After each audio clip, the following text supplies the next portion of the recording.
এত বছর পর নিজের রুমটা আশ্চর্যায়িত নয়নে দেখছে আবির। সেই পরিচিত গ্রাম, যেন সে নিজের জীবনে 12টা বছর কাটিয়েছিল।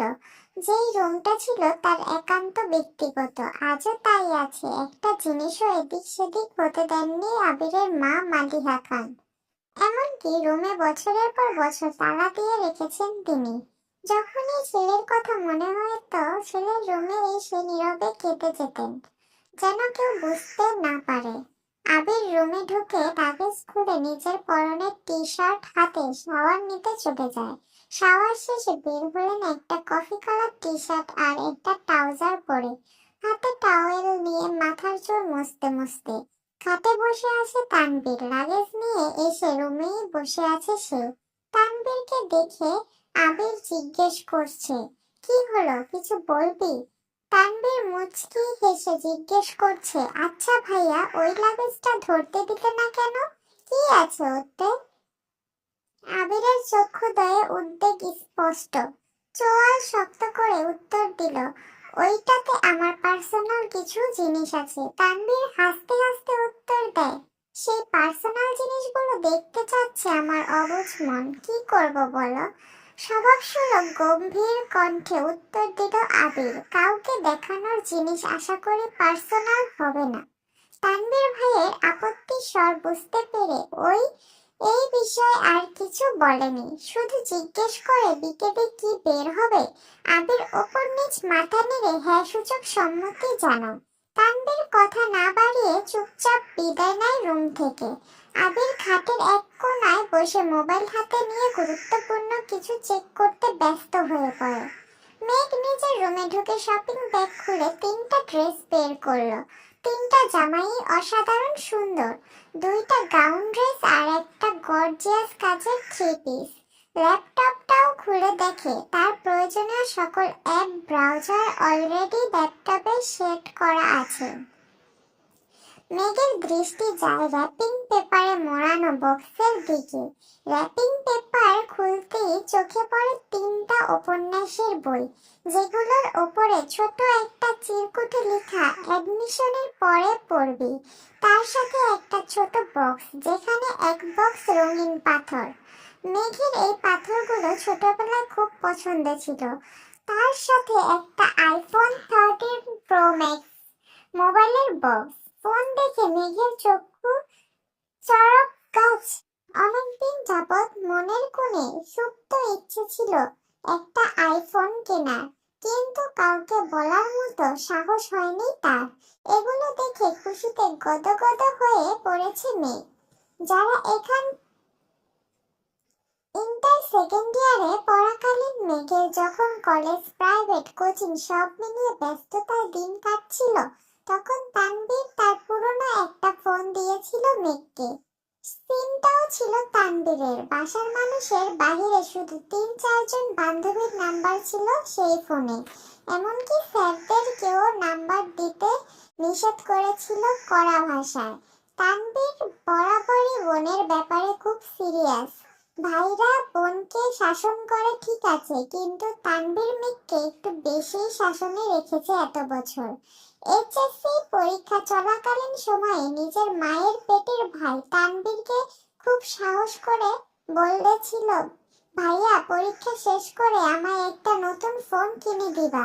অগ্নি দৃষ্টিতে তাকিয়েছিল তানভীর, যেন মস্ত বড় অন্যায় করে ফেলেছে। তারপর মেঘ নতুন ফোনের আশা পুরোপুরি ছেড়ে দিয়েছিল। আজ সে না চাইতেই আইফোন পেয়ে গেছে, ল্যাপটপ পেয়ে গেছে, এ যেন মেঘ না চাইতেই জল। আনমনে ভাবছে, মনে হয় তানভীর ভাইয়া বলেছে ফোন আনতে আর ল্যাপটপ আনতে, না হলে উনি কিভাবে জানবে আমার ফোন নেই। এদিকে 1 ঘন্টা যাবৎ ফোনে মনোযোগ দিয়ে কি যেন কাজ করছে আবির। হঠাৎ আদি দৌড়ে এসে দাঁড়ায় দরজায়। আদি, ভাইয়া তোমায় খেতে ডাকছে। আবির, চা আসছি। 10 মিনিটের মধ্যে সাদা শার্ট পরে রেডি হয়ে নিচে নামলো আবির। অসময়ে তেমন কেউ নেই নিচে। বিকেল 4টা বাজে, সবার খাওয়া শেষ অনেক আগেই। মালিহা খান বসেছিলেন ছেলের জন্য। ছেলের ফিটফাট হয়ে রেডি হওয়া দেখে মালিহা খান জিজ্ঞেস করছেন, কোথাও যাবি? আবির, হ্যাঁ, একটু কাজ আছে। আবির চুপচাপ খাবার খাচ্ছে। ছোটবেলা যা যা সে পছন্দ করত সব রান্না হয়েছে আজ। সব খেতে পারিনি, যতটুকু সম্ভব খেয়ে উঠে পড়েছে। এরই মধ্যে তানভীর হাজির হয়েছে। ভাইয়া রেডি আমি। এখন যাবে নাকি লেট হবে?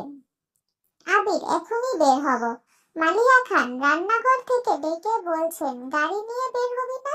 চাবি নিয়ে যা। আবির, গাড়ি লাগবে না আম্মু। দুই ভাই বের হয়ে গেল। যৌথ পরিবারগুলোর সবচেয়ে আনন্দময় সময় হলো সন্ধ্যাবেলা। বাড়ির সকলে মিলে হইচই করে বিকেলের নাস্তা খাওয়া, একটু টিভি দেখা, খেলাধুলো করা, আড্ডা দেয়া। সমস্যা শুধু বড় ভাই তানভীর সব সময় মেঘকে চোখে চোখে রাখে।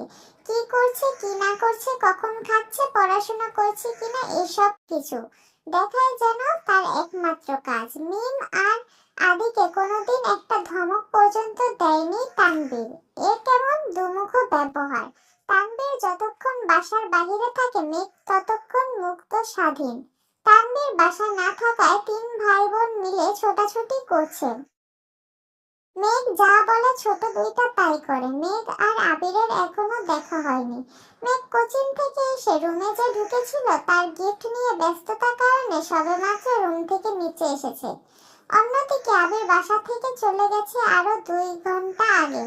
মেঘ, মিম আর আদি ছোটাছুটি শেষ হয় বড় আব্বু জনাব আলী আহমেদ খানের বাসায় প্রবেশ দেখে।